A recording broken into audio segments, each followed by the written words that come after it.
আর কি বলবো, দেখাই তো গেল। একটার সময় জানালো, দুপুর 1টার সময় জানালো যে পারমিশন নেই। কালকে থেকে পারমিশনের চিঠি পাঠানো হয়ে গেছে লালবাগে। মানে রাতের দখলের পর হচ্ছে নিজের অধিকারের দখল, এই বিষয়ে একটু বলুন না। রাতের দখল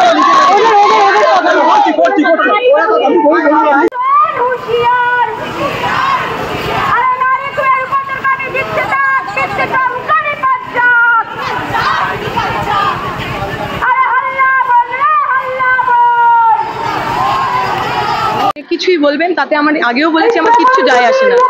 উনি প্রমাণ করেছেন উনি মানুষ হিসেবে একজন খারাপ মানুষ, যার আমলে একটি মেয়ের খুন ধনদর্শন হবার পর তিনি 10 লাখ টাকা দিয়ে সেটাকে ধামাচাপা দিতে চান।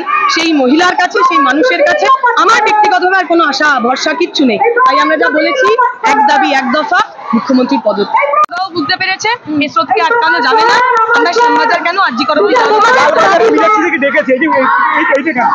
যারা আসল ভাঙচুর করলো তাদের তো ডাকতে পারছে না, যারা নির্দোষ তাদেরকে থেকে ফ্রেম করার চেষ্টা করছে না।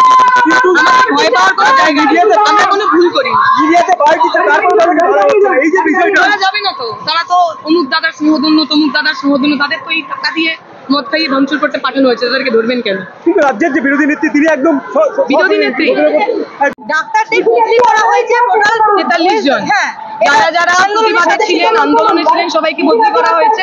কালকে ডার্বি ম্যাচ ছিল ইস্ট বেঙ্গল মোহনবাগান। সাধারণ যারা সমর্থক তারা ঠিক করেছিলেন তারা প্রতিবাদ করবেন, তারা কেউ কোনো রাজনৈতিক দল করেন না। সিপিএম, বিজেপি, কংগ্রেস, তৃণমূল কিচ্ছু করেন না। এখানেও যারা আছেন তারাও কিন্তু দল ছাড়াই এসেছেন বিচার চাই।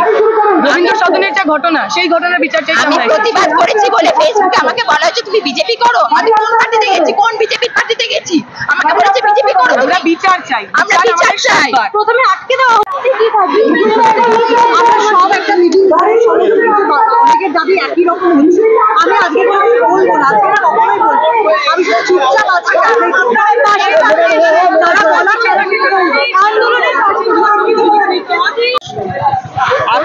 আজকে এই মিছিলে দেখা যাচ্ছে সবাই একজোট হয়ে এই মিছিলে আপনারাও এসেছেন, কি বলবেন, কিভাবে এই মুহূর্তে কি চাইছেন? না, এখানে কোনো আপনারা আমরা নেই, এখানে আমরা সবাই এক। ওরা সংঘবদ্ধভাবে একটা মিছিলের ডাক দিয়েছিল, আমরা এসে সেই মিছিলে একে একে